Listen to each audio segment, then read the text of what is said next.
So yeah, this is it. The 2018 Trek Remedy 8 aluminium. This is their top aluminium version. Comes with the Lyric RC. It's just got low speed compression adjustment. So all I've done there is run it 3 clicks out. I've been back and forth between 3 clicks and 4 clicks. 4 clicks feels really good, charges really hard. Maybe a little bit bumpy, bugger all. It's not a problem, but taking it back to 3 just gives you that cloudy smoothness over the rocky bumps and the fast stutters. So I like that, but I also like that push that I get from the 4 clicks. 5 clicks is too much. So I'm happy with the Lyrics, they're excellent. I've got 3 tokens in there. The rear suspension, whatever they've done here, it works a treat. The back end feels on par with what the Craftworks felt like, which was super smooth, but still super efficient, and it had wicked pedaling platform. This thing pedals uphill like it's in trail mode, and that's in full descending mode, so I've got it soft enough to descend really comfortably and fast, and it just feels really good. So it's just a standard RockShox Deluxe with the Trek's reactive damper. I'm not too sure how that works, but it obviously works. I'm considering upgrading it to the Super Deluxe because I know that shock is flawless. I rode it on the rain and that thing just felt like a monster as well. So this feels nimble, efficient, super fast. It pumps off of everything. Everything you land, you get free speed from. You can get free speed everywhere. It's not soft or wallowy at all when you run it. Soft enough to be a really good descender. It's super efficient and takes the bumps like an absolute champion. I've changed the bars. I went for rentals, which I mentioned in my initial video. I rode a friend of mine's bike. He's got the same bike and he's still got the Bontrager's on, and the Bontrager bars do feel comfortable. He's got them at 780. He's got everything standard as the bike came. Felt really comfortable. So the Bontragers are a good bar. Don't stress if you buy one of these and you're thinking, oh, I've got to upgrade my bars as well. Bontragers are good bars. The Bontrager wheels feel stiff. They're only 28 spoke, so generally speaking they're probably not going to be as strong, but they feel stiff. The back wheel's taking a couple of hits and it's just, the aluminium's like butter. But like I said, even though the wheel is soft, the rim itself is soft, it feels really stiff to ride. So I'm happy with that. I'm going to put my Flow Mark III wheel on the front of it. That's a really good wheel. I'm really happy with that. The brakes, guide are, so the standard guide brakes, they stop really well, but as soon as you start wearing the pads, you got to change the adjustment, and there's no contact adjust, so your levers are always in a little bit of a different spot. You've always got a little bit of a different amount of free stroke, I guess you'd call it. So I don't really like that, but it's not a problem yet. I've only had the bike 2 weeks. The Eagle setup's really good. So far so good. A couple of crunches, a couple of where it's kind of done some funny stuff, but very little for how much abuse it's getting. The cranks, they're long cranks, but it seems like this is a little higher, so the pedal striking isn't as much of an issue, but the whole, because I'm only 174 centimeters, I don't have big lurch legs. When I'm pedaling up hills, I can't keep a steady platform with my hips and perform off of that platform. I'm always moving my hips a little bit to get that stroke. Otherwise, you got to get your knees in a really weird position, or for me, so I don't have long legs, my knees are in a worse position if I keep my hips strong and stable. My knees are going out too far forward. Hard to explain, but I don't like the long cranks, and I guess I'm just looking for more ways to explain what I feel when I ride a bike with long cranks versus a shorter crank. So when I get on the shorter cranks, I feel more stable when I'm pedaling, especially when I'm sprinting. Coming out of a corner, stable.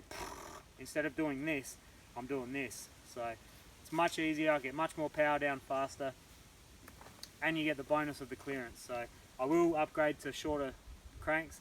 It doesn't come with a bash guard, which is a bit of a concern. I'm going to bash it into stuff, I know it, but not the end of the world.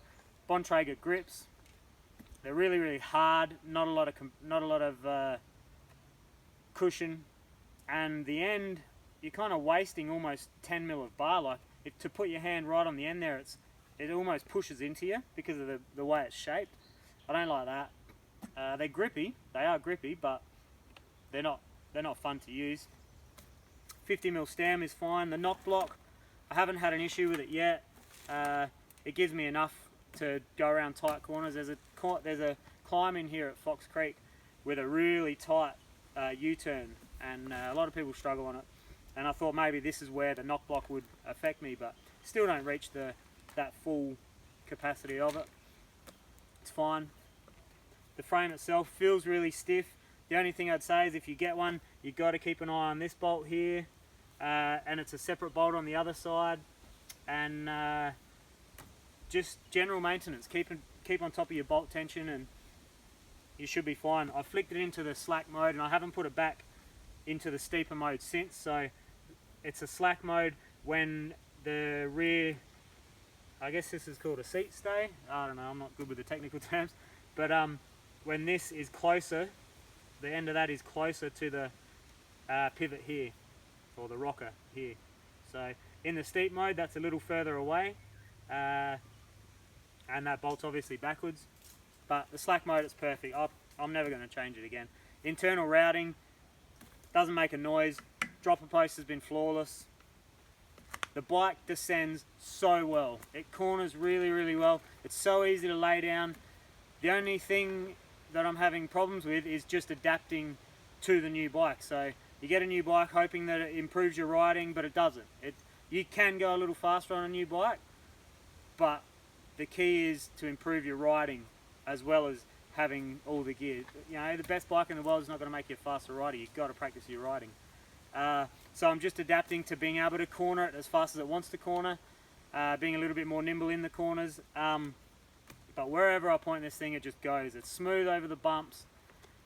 The rear shock, I've got at 145 PSI, and I've actually got it maxed out, so it's as fast as it goes on the rebound. Any slower and it feels a little bit stiff and rough. So, and a little bit noisy as well. So I run it fast. Faster I go, the softer it feels. When I did put it in pedal mode, it's wicked. I did a big road ride yesterday on it, and in the pedal mode, so it's got pedal mode and it's also got lock. The lock is literally a lock. Pedal mode, still playful. The pedal mode was still good. It wasn't like it wasn't like stiff and weird. It was really good and playful. Felt excellent, efficient to ride, and I actually did a half run down this track down Fox Fast with it on, and it didn't feel too bad. It didn't feel horrible. So super efficient for those races that are pedally. Say if I was sprinting down Green Smoothie, maybe it'd help to get a couple of seconds out of that track in pedal mode, and it'd still feel just as playful as it does in open. So overall, the wheels relatively stiff. GX Eagle has been flawless. I might put a 34 on the front. I want a chain bash guard, but that's whatever for now. I'll just deal with what I got. I'll upgrade the shock. And what else was I going to upgrade? And I'm going to put different brakes on it eventually. Just literally so I can get feel. I just want feel. I'm not disappointed with the power of the guides. I just want that feel. So the shock will be upgraded. The cranks will be shortened. The brakes will be done eventually. And I'll put my own grips on. I know what I like for grips. So otherwise, perfect. 75 PSI in the fork. 4 clicks for really, really charging hard. 3 clicks for a little bit softer. And 3 spaces. 75 PSI, it's beautiful. I couldn't be happier with this bike. It absolutely rips. So comparing it to the Craftworks, the Craftworks came with a pike that really needed a service, so I didn't get the full benefit out of that Craftworks. But that thing felt like an absolute demon, and this thing feels just as fast as that, but it's got the perfect fork on the front. Comparing it to the Rain was longer, just as stiff. The Carbon Rain, I had trouble getting the rear shock up to speed. I couldn't ride the bike as fast as I wanted it to because that rear shock just didn't want the bike to go.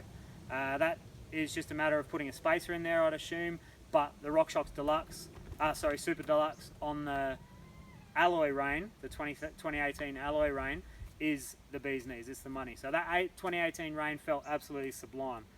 Comparing this to that, that was more stable. Didn't matter how fast you were going through rough stuff, it held a straight line. It was perfect. But that was a large as well. I feel like this is a 18.5. I'm 174 centimeters. I feel like I could have gone the next size up, which is the 19.5, which is considered large. Saying that, this isn't too small for me, but I'm right on the edge. I could easily go another size up. But I'm happy with it. It flies. I can hook corners on it. It sends jumps so well and so comfortably.